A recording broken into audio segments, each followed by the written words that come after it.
Today named Sunday. And if it's Sunday, Sunday Scoops. Sunday Scoops. Welcome to all the listeners who are watching us on yardmedia.com.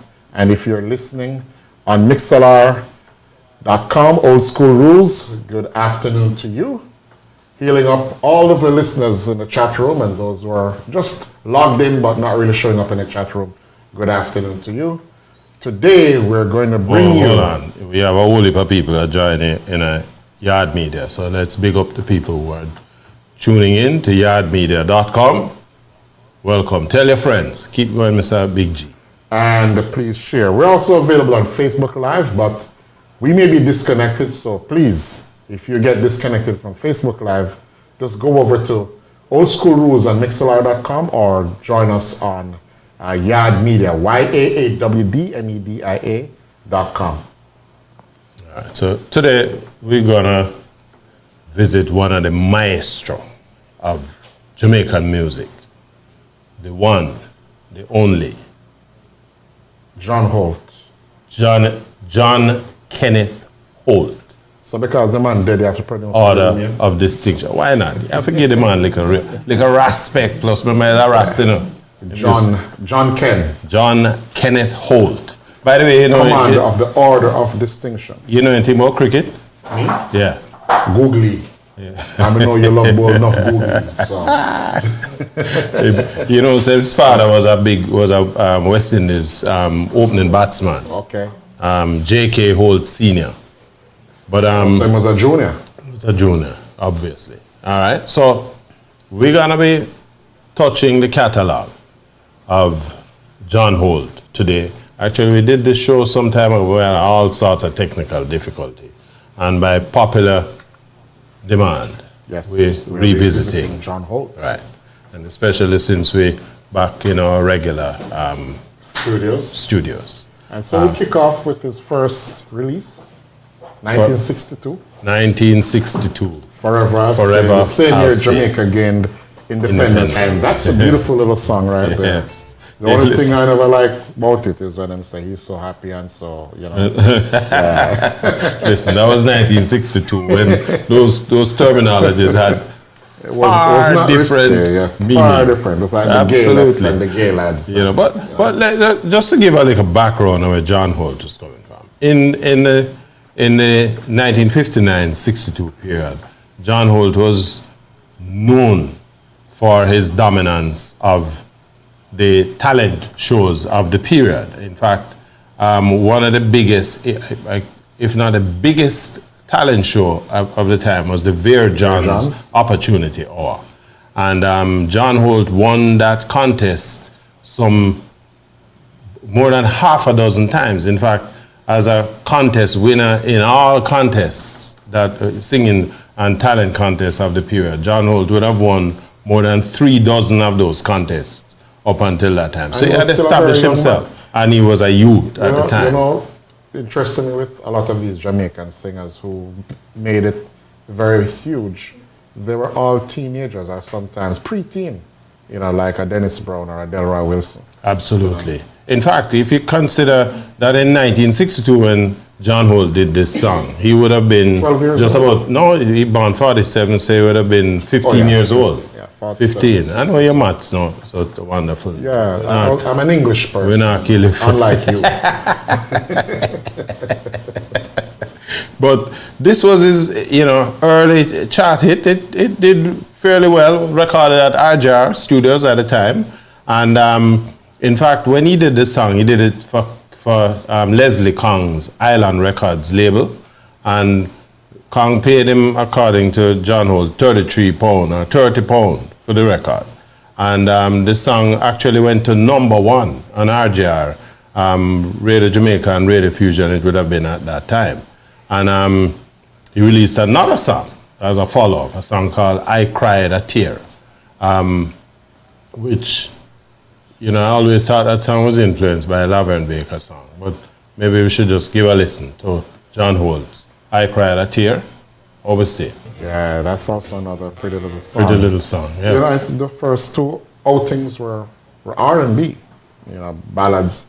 And again, we have to talk about the New Orleans American R&B influence on Jamaican music. There you go. Because in those times they were listening to music, particularly was a shortwave radio coming over from that New Orleans and southern United States. Yeah, I think that I also mentioned too, in Jamaica, apart from shortwave, on AM, you could pick up WGBS broadcasting outside of Miami, in the late 60s, early 70s.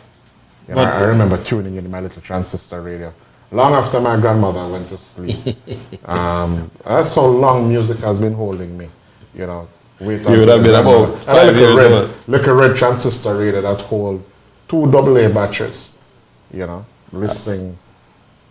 Garth, how far where I come from, when you really consider, the impact we have had on music. But it's by listening to these musicians, these North American sound, that it was influencing the music that we were getting here. And John Holt certainly distinguished himself. The voice is still young, you hear it, but he demonstrated that talent. He did another song with Clive Chin called Rum Bumper, which was, in fact, was a duet with Alton Ellis, Right. A scat tune, so you get the transition now from that R&B bluesy thing. Yes. We just listened to him, putting his voice on this song came out in 1965, the year of my birth. And this would have been the middle of that ska period, or the tail end of the ska period. But let's give a listen to John Holt with Alton Ellis. Nice little duet, Rum Bumper. Always the sweetest part to end on a ska tune, the solo. Lots of DJs these days mix out the solo. That is the heart of the music, because the ska music at the time also borrowed on how the structure of jazz and American R&B, where you have your verse, your chorus, and then you have your solo influence, and that is played out in Jamaican ska. So that's a very foundation part. I think you need to make that, re-emphasize that, because that is the essence. Remember, most of our artists were coming from that period where the music was always influenced by groups.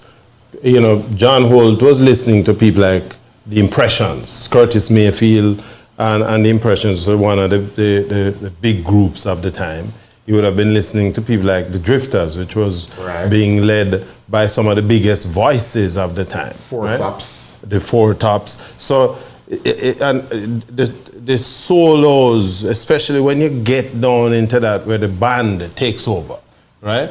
And the individual members of the band is now getting their look. Right. Also interesting, because it was never really also about the singers, also the members of the band too.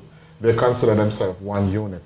And one of the things that we did Dennis Brown last week, and he complained about the fact that the artists nowadays and the producers are not letting the music breathe. Like yesterday I was playing a Buju Banton, and I was looking for a space to mix in the next song.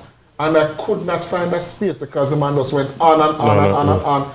And that's one of the reasons. So you have to know the music that you're playing so that you can find this. Sometimes you're going to get like a millisecond. You have to just drop and mix a song. So the music breathing, and when you play a song for 40 seconds and 45 seconds, you're not giving.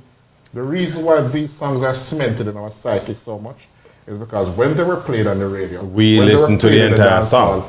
You listen to it from the opening scratch when the needle touched the to when it fade out again. To when the needle scratching on the label. Because the song done.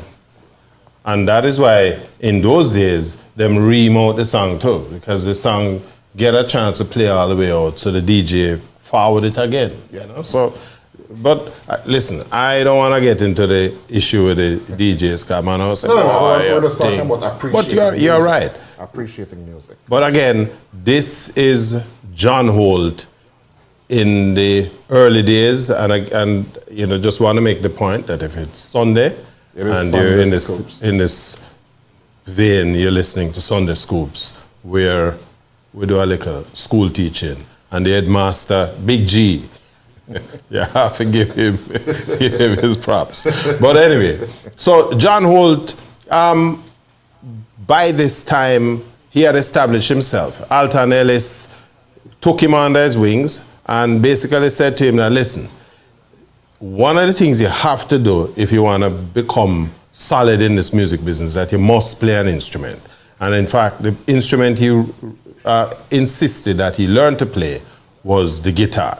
As he pointed out, that playing the guitar allows you to write your songs better. It's a significant instrument as far as your ability as a songwriter. Somebody that shed some light on the subject. There, you see? So you realize I don't lie, me I tell, eh? Yeah, man. And not only did Alton Ellis influence John Holt, he also influenced a lot of the other singers into learning an instrument, and even push producers to buy the singers an instrument. He told, in fact, he insisted that Coxsone buy Dennis Brown a guitar. And we all know the result of that. First money by a suit. By a suit. Yeah, your remembrance good. Your remembrance absolutely good.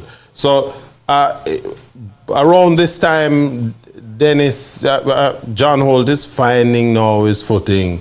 The connection with Alton Ellis, of course, has brought him to none other than Studio One, right? Okay. And at Studio One, he would now have met up with some of the bigger fellows in the thing. And he did a song, and one of his early pieces of work on the Studio One label was a song called Good Luck and Goodbye. And let's give the listeners a taste of that. I think the group at the time, he was with the Paragons, the earliest version of the Paragons, which would have included... Started out, you know, interesting again with John Holt. A lot of artists, if you look at the Jamaican artists, they start out with either a duet or a group. Right. And then they went solo. Segue solo. He started out solo, did a couple duets, and then went into a group. Yeah. So the Paragons at this time would have been included Bob Andy, it would have included the guy Evans and Howard Barrett and Tyrone Evans. For them, this was one of the few songs that they did together. Good Luck and Goodbye. Playing on that song. Rusty Dusty. Of its origin. I think you took that record from under the cellar. Yeah, man. You never bother wash it off. That one whenever I took the dust off, I could brush off the cobwebs off. But interestingly, with this song, again, this is the Paragons, because this is a blues tune, right? Yes. This was, which re-emphasized the point, Garth, that we make all the time, that the genre didn't stop and another one pick up. The music basically coexisted. There was a lot of overlapping, and this was a good example of that. But I think we want to take a little pause for the cause before we put a little bit more behind this connection with John Holt and the Paragons, because this was the only time that Bob Andy would have featured with the Paragons, inclusive of John Holt. But let's pause for the cause, try and earn a little money, and we will be right back. Okay. And we're back. Yeah. Want to make a little comment with that tune, that this iteration. Well, in my opinion, it was Bob Andy saying good luck and goodbye, because he was not very happy that John Holt was brought into the group with the Paragons. It was a quote-unquote some degree of a feud between them both. John had a reputation as a man who had very little respect for time. He didn't turn up for rehearsals on time and so on. In other words, a man behaved like a prima. And behaved like a star. And Bob Andy had some issues with that, and he made the point that if John came into the group, he was going to leave. And when it was settled that John is going to be the latest addition to the group, he stepped. Goodbye. So there you go. But one of the earliest pieces of music that came from John Holt's pen would have been Memories by the Score, as he picked up with the Paragons and him leading. Let's give a listen. You're right there. And that was where this, I think it was around the time when the music had started slowing down, eh? The ska was phasing out, and there's all kinds of discussion as to the reasons why the music slowed down. There are other songs that were in between, like ska, rocksteady, that have that kind of feel, like Desmond Dekker, Unity, and those, 007, 007, Right. So those songs have a ska, rocksteady feel, and in between. But John Holt was suited for this kind of approach to the music because I think out of this, his songwriting skills really blew up. This was also the song that they auditioned at Duke Reid with, because they, even though they started out with Coxsone, it was around the time where the music thing was opening up. And they figured, of course, Coxsone not paying the money. So they figured that Duke Reid, and plus Duke Reid had invested in people like Lynn Tate, who had come up from Trinidad in '62.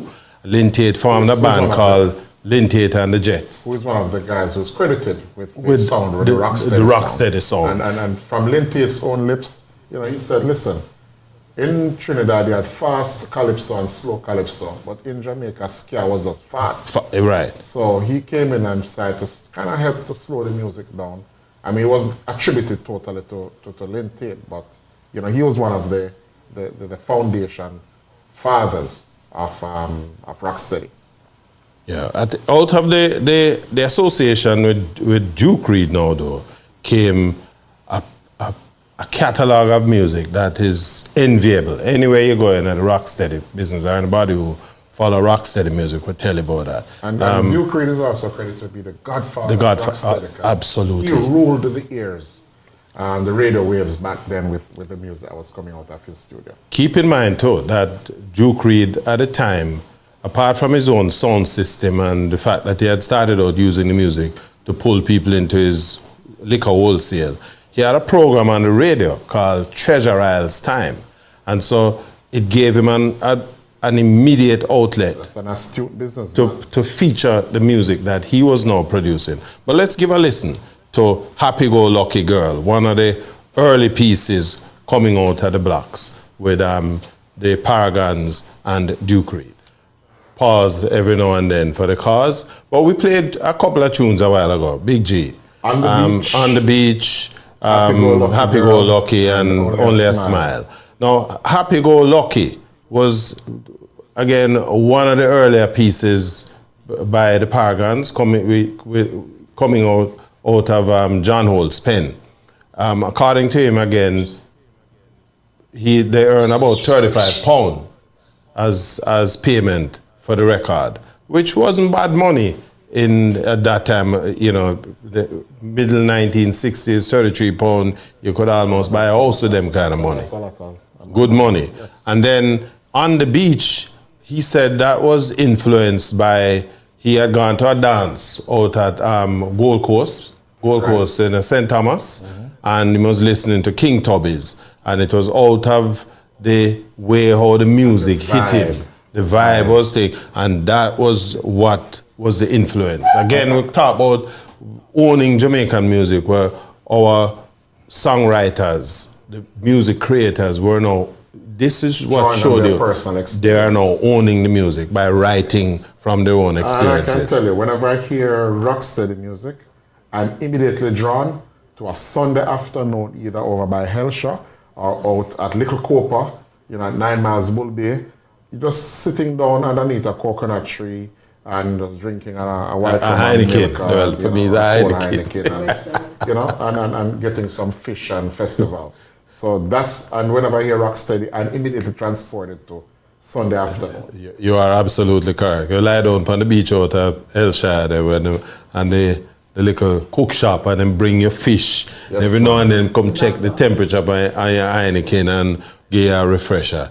That is Jamaica. Listen, you That is Jamaica. Homesick. Yes. Only a Smile Now was another song that was influenced by a breakup he had with his a girlfriend of his, and that again, you kind of get that sense, that personal feel. You and your smiling face. Yes. So clearly, she had thrown a nice hook, and him swallow the hook, everything, hook, line, and sinker. But you know, interestingly, even though he was singing with the Paragons as a group, he was still doing some solo work. And one of, you know, we're gonna touch a couple of those songs.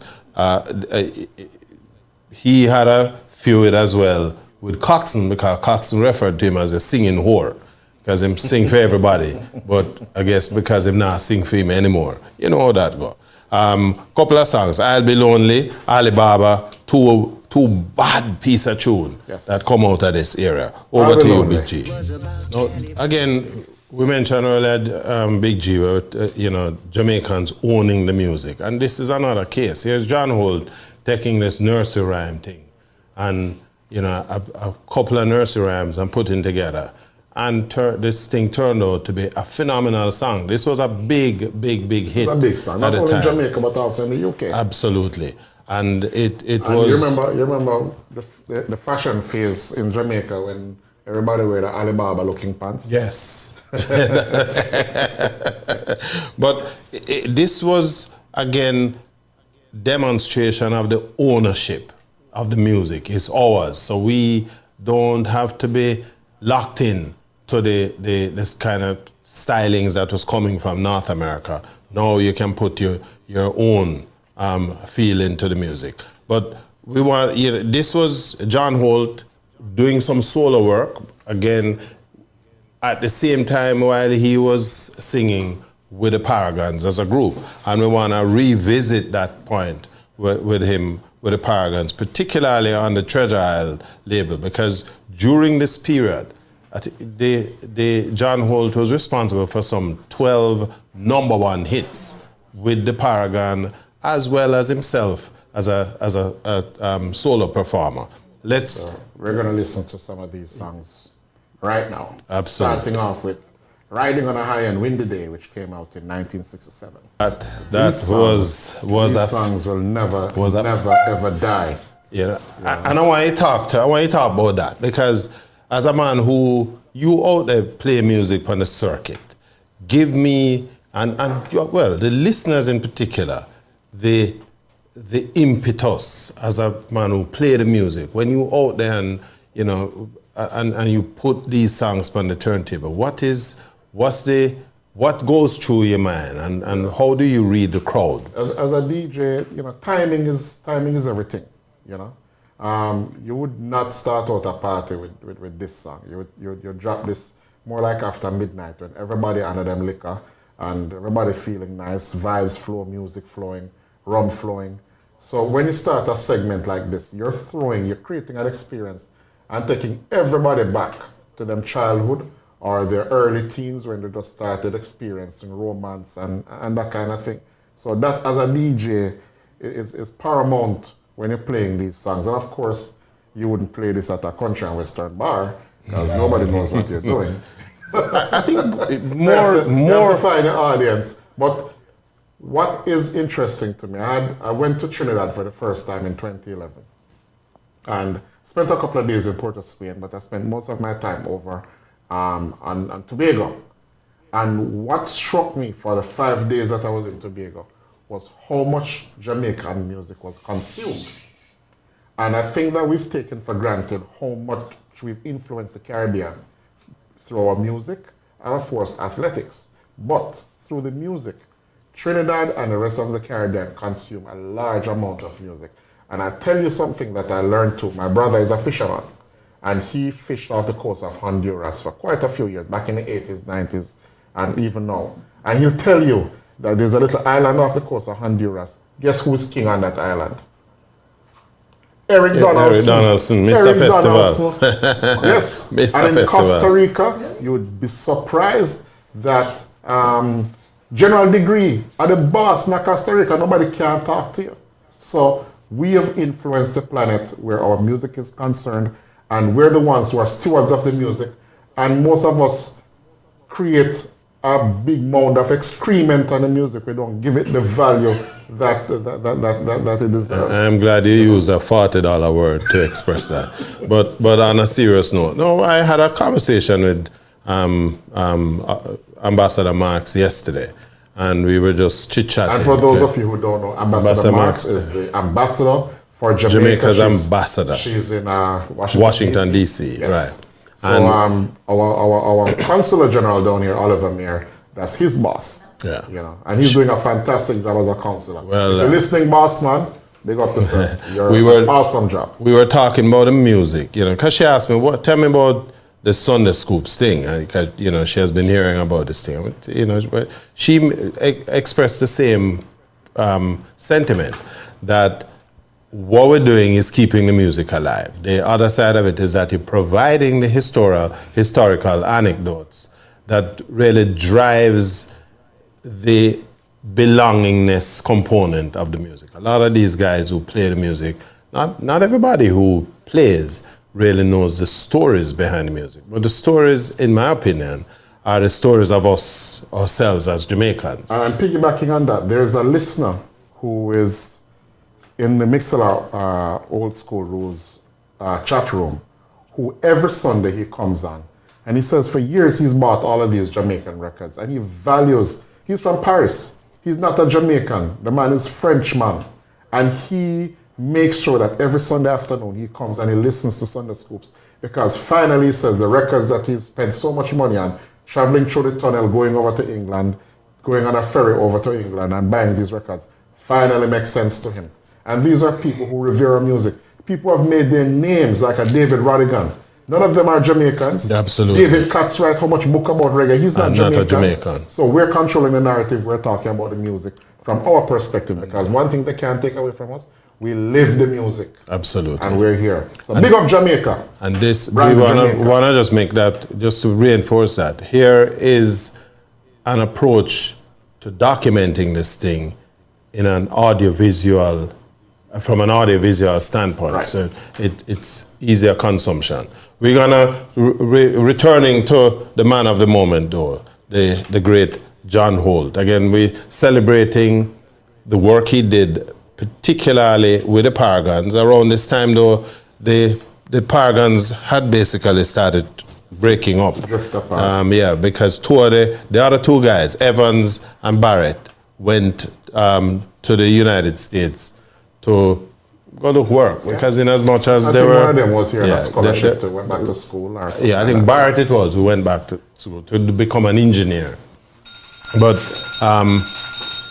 he decided that, listen, even though they're out of the picture, he was going to continue his thing. And so he embarked on a solo career. And one of the songs that he came out of the gate with, well, the song he came out of the gate with was Stick By Me. Yo, that song, I can tell you, I have a cousin, he sadly passed away a couple of years ago. He lived in England, and I'll tell you that this is his favorite song. And I remember when this song came out, I was 9 years old, but give a listen. Mad tune. Now, this is John Holt jumping out of the gate as a solo artist. Well, given the breakup or the dissolution of the Paragons. But Stick By Me wasn't an original. The song was originally done by a group called Shep and the Limelighters. Yes. 1963. And John Holt basically took it and put his own styling on the song. The song became a massive hit. So it basically continued Holt's tradition as a hit maker.